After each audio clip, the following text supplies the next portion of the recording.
Hello guys, welcome back to my new blog. तो guys, आज के इस ब्लॉग में मैं कहाँ जाने वाला हूँ मैं आपको जल्दी बताऊँगा। और आज मैं जहाँ जाने वाला हूँ बहुत ही अच्छी जगह है, पीसफुल एकदम, और वो मैं आपको जल्दी दिखाने वाला हूँ। और आज के ये ब्लॉग मेरा नया है और इस ब्लॉग को आप देख के बताना आपको कैसा लग रहा है आगे। और वीडियो को लाइक कर दीजिए और चैनल को सब्सक्राइब कर दीजिए, बेल आइकन दबा दीजिए ताकि आपको और अच्छा कंटेंट मिल पाए। बाकी मैं आपको बताता हूँ कि हम कहाँ जा रहे हैं जल्दी, तो चलते हैं। तो आज का व्लॉग थोड़ा डिफरेंट होने वाला है क्योंकि आज मैं जा रहा हूँ दिल्ली के एक बहुत ही हिस्टोरिकल प्लेस पर। आज का प्लान थोड़ा हिस्ट्री एक्सप्लोर करना, इम्पोर्टेंट प्लेसेस देखना और ऑब्वियसली आप लोगों को भी साथ में दिखाना। अभी हम कार में हैं और हम अपने डेस्टिनेशन की तरफ जा रहे हैं। दिल्ली में वैसे तो बहुत सारी फेमस प्लेसेस हैं जैसे Red Fort, India Gate, Qutub Minar, but आज हम एक ऐसी प्लेस जा रहे हैं जहाँ पर इंडिया की हिस्ट्री से डायरेक्टली कनेक्टेड बहुत ही इम्पोर्टेंट पर्सनैलिटीज़ की समाधियाँ हैं। और ऑनेस्टली गाइस, मुझे ना पर्सनली हिस्टोरिकल प्लेसेस एक्सप्लोर करना काफ़ी इंटरेस्टिंग लगता है क्योंकि बुक्स में हम उन्हीं लोगों के बारे में पढ़ते हैं, उनकी डेट्स याद करते हैं, बर्थ डेट, डेथ डेट, और इन्होंने क्या करा, इंडिया के लिए कैसे हुआ, वो सब हम लोग अपने याद करते हैं और वो सब हिस्ट्री के लिए एक इम्पोर्टेंट है। लेकिन जब वही जगह हम खुद देखते हैं ना, तो हिस्ट्री थोड़ी डिफरेंट फील होती है। तो अभी हम रास्ते में हैं, आपको दिल्ली के रोड्स का व्यू भी मिल रहा होगा और थोड़ी देर में हम पहुंचने भी वाले हैं। आज मैं आपको सिर्फ एक मॉन्यूमेंट दिखा के वापस नहीं आऊँगा। मैं कोशिश करूँगा कि जो भी इम्पोर्टेंट चीज़ मुझे यहाँ दिखेगी वो मैं आपको सिंपल लैंग्वेज में बताऊँगा, ना कि ऐसे जो पुराने लोगों की तरह वीडियो बनाते हैं कि 1967 में ये हुआ था, गांधी जी वहाँ भागे थे। तो मैं आपको इस तरीके से नहीं बताने वाला, सिंपली ऐसे बताऊँगा जो आपको भी समझ में आए और मुझे भी समझ में आए। और हाँ, वीडियो को एंड तक ज़रूर देखना क्योंकि आगे हम महात्मा गांधी जी, इंदिरा गांधी जी और चौधरी चरण सिंह की समाधियाँ भी देखेंगे। तो गाइस, अभी हम पहुंच चुके हैं यहाँ पे और ये है यहाँ की पार्किंग, आप लोग देख ही पा रहे होंगे। और यहाँ पे जो है बसेस वगैरह भी खड़ी हैं। बारिश इतनी ज़ोरदार जो यहाँ पे हुई है उसकी वजह से यहाँ पे भीड़ थोड़ी कम है, वरना तो यहाँ पे भीड़ ज़्यादा काफ़ी रहती है यहाँ पे। ओके गाइस, तो गाड़ी से उतर चुके हैं और अंदर आने से पहले यहाँ पे मुझे बहुत ही इंटरेस्टिंग चीज़ देखने के लिए मिली। यहाँ कपड़े और खादी से रिलेटेड चीज़ें भी देखने को मिलती हैं। आप देख सकते हो कि यहाँ पे डिफरेंट टाइप्स ऑफ क्लोथ्स रखे हुए हैं। गांधी जी की लाइफ में खादी का एक स्पेशल इम्पोर्टेंस था। खादी सिर्फ एक कपड़ा नहीं था, फ्रीडम मूवमेंट के टाइम पर गांधी जी ने खादी और स्वदेशी को प्रमोट किया ताकि लोग फॉरेन मेड क्लोथ्स पर कम डिपेंड रहें और इंडियन हैंडीक्राफ्ट्स और लोकल प्रोडक्शन को सपोर्ट करें। इसलिए गांधी जी से रिलेटेड प्लेसेस पर खादी का कनेक्शन देखने को मिलता है।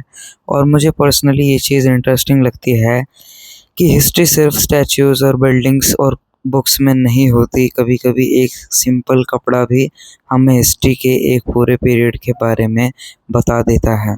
उस टाइम पर स्वदेशी का आइडिया फ्रीडम मूवमेंट का एक इम्पॉर्टेंट पार्ट बन गया था। यहाँ का एटमॉस्फेयर भी काफ़ी पीसफुल है, आपको आसपास ग्रीनरी देखने को मिल रही होगी। और अभी हम अंदर आ चुके हैं और यहाँ पर हमें जो है चौधरी चरण सिंह जी की समाधि देखने के लिए मिलेगी। तो यहाँ का एनवायरनमेंट काफ़ी पीसफुल है, इतनी ग्रीनरी और ओपन स्पेस के बीच चलना ऑनेस्टली काफ़ी रिलैक्सिंग फील होता है। और इसी एरिया में सबसे पहले चौधरी चरण सिंह की समाधि आपको सीधे सीधे देखने के लिए मिलेगी। उसके बाद अंदर आपको और लोगों की समाधियाँ देखने के लिए मिलेंगी। चौधरी चरण सिंह जी इंडिया के 5th प्राइम मिनिस्टर थे। उनका नाम इंडियन फार्मर्स और एग्रीकल्चर इश्यूज़ के साथ स्ट्रॉन्गली एसोसिएटेड रहा है। उन्होंने अपनी पॉलिटिकल लाइफ में फार्मर्स का इंटरेस्ट और रूरल इकोनॉमी से जुड़े इश्यूज़ को काफ़ी इम्पोर्टेंस दी। इसी वजह से उन्हें फार्मर्स के साथ एक स्ट्रॉन्ग कनेक्शन के लिए याद किया जाता है। उनकी समाधि को किसान कार्ड, किसान कार्ड किसान घाट कहा जाता है और नाम भी काफ़ी मीनिंगफुल है किसान घाट। यहाँ आकर एक चीज़ मुझे इंटरेस्टिंग लगी कि समाधि के आसपास का एनवायरनमेंट कितना ग्रीन और शांत है। आप मेरे शॉर्ट्स में देख सकते हो कि आसपास ट्रीज़ और घास काफ़ी है। ऐसी जगहों पर आकर थोड़ा स्लो फील होता है। नॉर्मली हम सिटी में इतनी ग्रीनरी के बीच नहीं होते, तो यहाँ का एटमॉस्फेयर काफ़ी डिफरेंट लगता है। चौधरी चरण सिंह जी का प्राइम मिनिस्टर का टेन्योर बहुत लॉन्ग नहीं था, लेकिन इंडियन पॉलिटिक्स और स्पेशली फार्मर्स के इश्यूज़ में उनकी आइडेंटिटी बहुत इम्पोर्टेंट रही। उनकी डेथ 29 मई 1987 को हुई थी और उनकी मेमोरी में यह मेमोरियल बनाया गया। तो ये थी चौधरी चरण सिंह जी की समाधि किसान घाट। और अब हम यहाँ से आगे बढ़ते हैं। तो अभी आप लोग देख पा रहे होंगे कि इधर की साइड यहाँ पे बरगद के पेड़ भी हैं और ग्रीनरी मैंने आपको पहले ही बताया कितनी ज़्यादा यहाँ पे इन्होंने कर रखी है। रोड काफ़ी क्लीन है और सारी इन्होंने यहाँ पे साफ़ सफाई मेंटेन भी कर रखी है। जैसे ही यहाँ पे बारिश हुई थी वैसे ही यहाँ पे कर्मचारी लग गए थे इनकी सफाई में, कहीं पानी भरे ना। समाधियों की तरफ भी इधर काफ़ी ख्याल रखा गया कि कहीं उधर पानी ना भरे और उधर कहीं पानी भर के पानी कहीं इकट्ठा ना हो, तो इस चीज़ का काफ़ी ख्याल यहाँ पे रखा गया। और यहाँ पे जैसे जैसे हम आगे बढ़ते गए यहाँ पे हमें एक और बहुत ही इम्पोर्टेंट पर्सनैलिटी की समाधि देखने को मिली, जिनका नाम है इंदिरा गांधी। तो इंदिरा गांधी जी इंडिया की फ़र्स्ट वुमेन प्राइम मिनिस्टर थी और वो इंडिया के फर्स्ट प्राइम मिनिस्टर यानी कि जवाहरलाल नेहरू जी की बेटी भी थी। इंडियन पॉलिटिक्स में इंदिरा गांधी जी का नाम बहुत इम्पोर्टेंट रहा है। उनके प्राइम मिनिस्टर के टाइम इंडिया ने कई मेजर इवेंट्स देखे। 1971 का इंडिया पाकिस्तान वॉर भी उनके प्राइम मिनिस्टर रहने के टाइम हुआ था और इसी कॉन्फ्लिक्ट के बाद बांग्लादेश एक इंडिपेंडेंट कंट्री बना। इंदिरा गांधी जी का पॉलिटिकल करियर काफ़ी इंटरेस्टिंग भी रहा और कंट्रोवर्शियल मोमेंट से भी भरा रहा। मतलब उनके टाइम पर इंडिया में बहुत बड़े पॉलिटिकल डिसीजन और चेंजेस हुए। उनकी डेथ 31 अक्टूबर 1984 को हुई थी और उनकी समाधि को शक्ति स्थल भी कहा जाता है। यहाँ का एटमॉस्फेयर भी काफ़ी पीसफुल है। जब आप किसी हिस्टोरिकल पर्सनैलिटी की समाधि के सामने खड़े होते हो तो नेचुरली आपको उनकी लाइफ और उनके टाइम की हिस्ट्री याद आती है। और मेरे लिए भी ये एक्सपीरियंस थोड़ा डिफरेंट है क्योंकि नॉर्मली हम इन पर्सनैलिटीज़ को बुक्स, फ़ोटोज़ या वीडियोज़ में ही देखते हैं, लेकिन आज मैं एक्चुअली उनकी समाधि के सामने खड़ा हूँ। तो ये थी इंदिरा गांधी जी की समाधि शक्ति स्थल। और अभी ये जो आप देख रहे हो अपने सामने, ये थी सीक्रेट लेक यहाँ की, जिसे सीक्रेट लेक कहा जाता है। और अभी चलते चलते यहाँ पर हमने काफ़ी ज़्यादा चीज़ें जो हमने देखी हैं, उनमें से ये है ये माउंटेन्स जो कि मौर्यन एम्पायर के वक्त के हैं। यानी कि मौर्यन एम्पायर जब यहाँ पे था तो ये पहाड़ बिल्कुल सलामत थे और इसके नीचे प्रॉपर पहाड़ थे। और अभी यहाँ पे हम खड़े हैं वो ज़मीन है और कुछ नहीं, काफ़ी सालों पहले यहाँ पे एक प्रॉपर पहाड़ होया करते थे जो कि काफ़ी इंटरेस्टिंग है सुनने के लिए। और यहाँ पे आपको एक पहाड़ बिल्कुल नहीं दिखने के, यहाँ पे आपको हर कोने पे पहाड़ देखने के लिए मिलेंगे, जिससे हम अलग ही पता लगा सकते हैं कि हाँ ये चीज़ सच है कि यहाँ के इसके अंदर वाकई में पहाड़ इसके नीचे होंगे।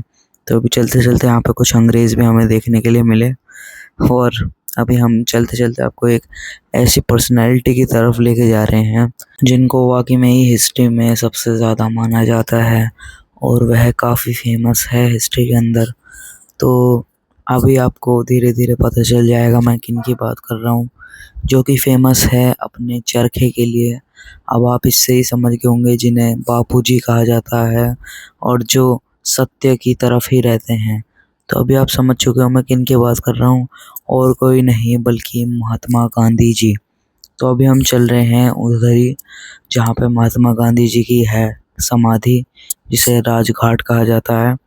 तो अभी चलते चलते हम आपको वहीं दिखाते हैं कि कैसे उनकी समाधि यहाँ पे बनी हुई है। तो वैसे चलो चलते हैं ऊपर की तरफ और आपको दिखाते हैं कि कैसे बनी हुई है महात्मा गांधी जी की समाधि। तो अब गाइस फाइनली हम ऊपर आ चुके हैं महात्मा गांधी जी की समाधि राजघाट पर। महात्मा गांधी जी को हम बापू के नाम से भी जानते हैं। इंडियन फ्रीडम मूवमेंट में गांधी जी का बहुत इम्पोर्टेंट रोल था। उन्होंने सत्य और अहिंसा को अपने प्रिंसिपल्स का इम्पोर्टेंट पार्ट बनाया। ब्रिटिश रूल के अगेंस्ट फ्रीडम मूवमेंट में उन्होंने पीसफुल मूवमेंट्स और नॉन वायलेंस पर बहुत जोर दिया। गांधी जी का मैसेज सिर्फ इंडिया की इंडिपेंडेंस तक लिमिटेड नहीं था। वो पीस, यूनिटी और सोशल इक्वालिटी जैसे इश्यूज पर भी बात करते थे। उनकी लाइफ काफ़ी सिंपल थी और उनका सिंपल लाइफस्टाइल भी उनकी आइडेंटिटी का एक इम्पोर्टेंट पार्ट बन गया। गांधी जी की डेथ 30 जनवरी 1948 को हुई थी और उनकी समाधि को राजघाट कहा जाता है। यहाँ आकर सबसे पहले जो चीज़ नोटिस होती है वो है इसका सिंप्लिसिटी वाला डिज़ाइन। कोई अननेसेसरी शो ऑफ नहीं, बस एक सिंपल मेमोरियल और उसके अराउंड पीसफुल एनवायरनमेंट। और शायद इसी सिंप्लिसिटी की वजह से ये प्लेस और भी मीनिंगफुल लगता है। आज हमने 3 डिफरेंट पर्सनैलिटीज़ की समाधियाँ देखी। चौधरी चरण सिंह, जिनका नाम फार्मर्स के इश्यूज़ के साथ स्ट्रॉन्गली कनेक्टेड रहा। इंदिरा गांधी जी, जिन्होंने इंडिया की पॉलिटिक्स में एक मेजर रोल प्ले किया। और महात्मा गांधी जी, जिनका नाम इंडियाज़ फ्रीडम स्ट्रगल और नॉन वायलेंस के साथ दुनिया भर में जाना जाता है। तीनों की बैकग्राउंड्स और रोल्स डिफरेंट थे, लेकिन इंडियन हिस्ट्री में तीनों का अपना एक इम्पोर्टेंट प्लेस था। और सच बताऊं तो यहाँ अगर हिस्ट्री सिर्फ एक सब्जेक्ट नहीं, उसके आगे भी बहुत कुछ लगता है। तो आज की वीडियो में इतना ही। आपको कैसी लगी मेरी आज की वीडियो बताना ज़रूर कमेंट सेक्शन में। वीडियो को लाइक कर देना, चैनल को सब्सक्राइब कर देना, शेयर कर देना, ताकि बाकी लोग भी आपकी तरह मेरे व्लॉग्स को देख पाएँ और मोर एक्सप्लोर कर पाएँ। Thank you so much, bye.